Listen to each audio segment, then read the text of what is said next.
Hey, this is TEPCO Cycle Repair, and today we're going to be going over how to check your valves. And this is a 2009 RMZ250, and here we're at 27 hours. You should be doing this every 12 hours for regular riding and more often for racing. So we're going to go over how to just check them. All right, so let's get started. So first off, we got to take the tank off. So with the tank, we have a screw on each side here, one on each side here. We have the center one right here in the front. We have the rubber strap in the back and the fuel line. Okay, make sure your bike is clean. We wiped everything down here and blew it off. We also took the spark plug boot out, unplugged it, and pulled it up. And we have a the hour meter wire wrapped around it, so it's going to hang right there. All right. All right, so we're going to take these two caps off right here. These are the bolts that hold on the valve cover. We're going to take the inspection Allen right out here bolt, and we're going to take the one for the crank right here so we can adjust that. I've already loosened it a little bit. All right, guys, for sizes, this is 6mm, 10mm, and a 6mm up top. All right, so with the valve cover off right here, we're getting ready to check them, but you got to get the engine to top dead center. If you're not sure which way to turn the engine, push the kickstart down. But generally, when you have the cam chain tensioner right here, you don't want to pull it so that you're pulling the chain this way because it'll push it up against the tensioner. You always want to pull it so that you're pulling straight down from this side where there's no tensioner. So in this case, if we push the Kickstarter down. All right, we're going to push the Kickstarter down. I left the wrench on here so you can see. Just go real slow with the Kickstarter, and you can see which way this is turning. Okay, you see the wrench dropping? That's good. So now what I do is I'm just going to turn this, and we're going to use the inspection hole right here.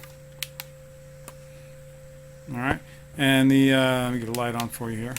All right, inside the inspection hole, there's a little mark in there, and we'll let me try not to get top dead center, and I'll give you a good view of that. All right, here it is out of the manual. Here's the specs that we're going to be looking for. The timing marks here, you see there's two timing marks. You want to put it on the, see if I can get that focus for you right there. All right, boom, right there. Okay, you want it on the second one, as you can see there. And that is, see if you can see it in the hole.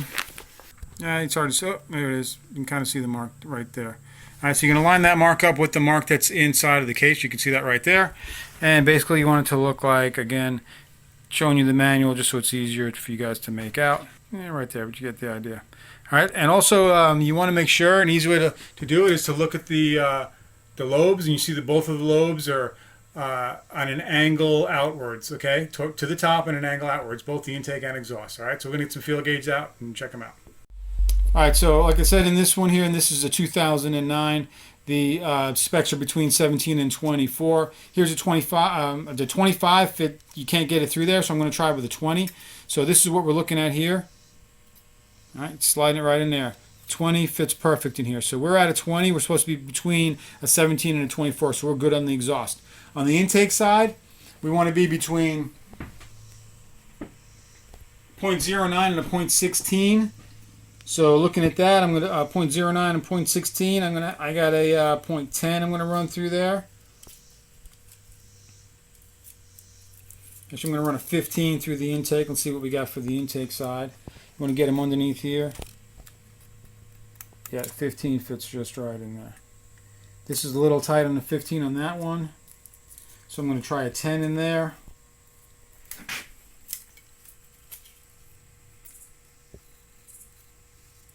Ten fits in there a little bit loose, so we're we're looking at a probably a 12 in there, which is fine because we can be between 9 and 16. So that's how you check your valves, guys. And when you put it back on, I want to make a note on the side over here in your corners. Make sure you put a dab of gasket maker right here, here, here, and here. All right, so when you put the gasket back on, it seals up real good right there. All right, so I wiped the surfaces of the head right here on the corners. I put a dab of Honda Bond on each corner. I wiped the gasket clean, so it's a nice clean gasket, and there's no oil in the gasket where that sealant's going to go. And we're going to go ahead and put it on.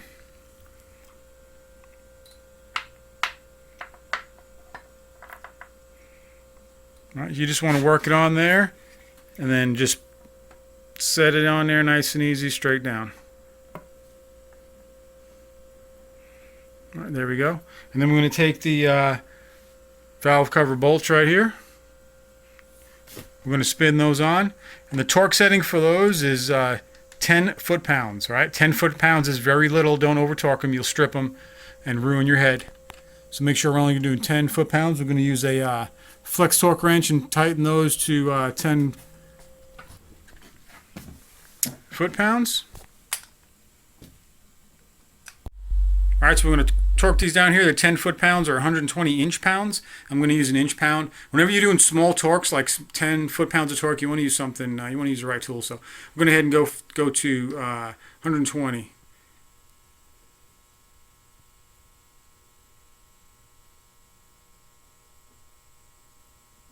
There you go. There's one.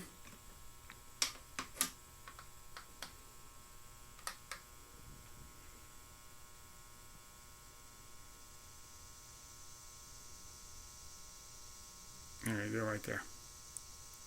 Good. All right. And then we're going to do the inspection caps over here. Now these caps right here, the big one. All right, I'm going to start them in right here.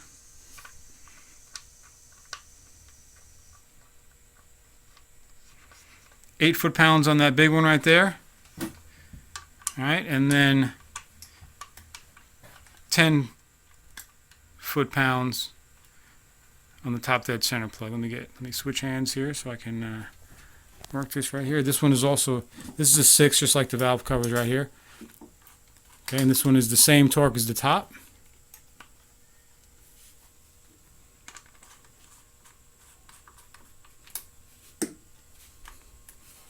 All right, so we do that to the same.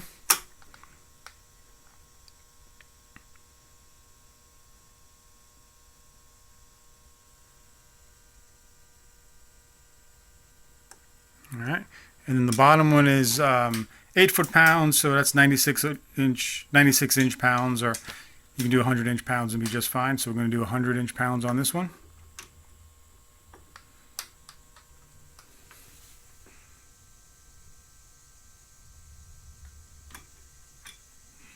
All right, guys, and we're good to go. We have our sealant in here. It's going to do just fine. Sealing that up right there. We're going to go ahead and put the plug in. You guys can figure that one out. Put the plug in.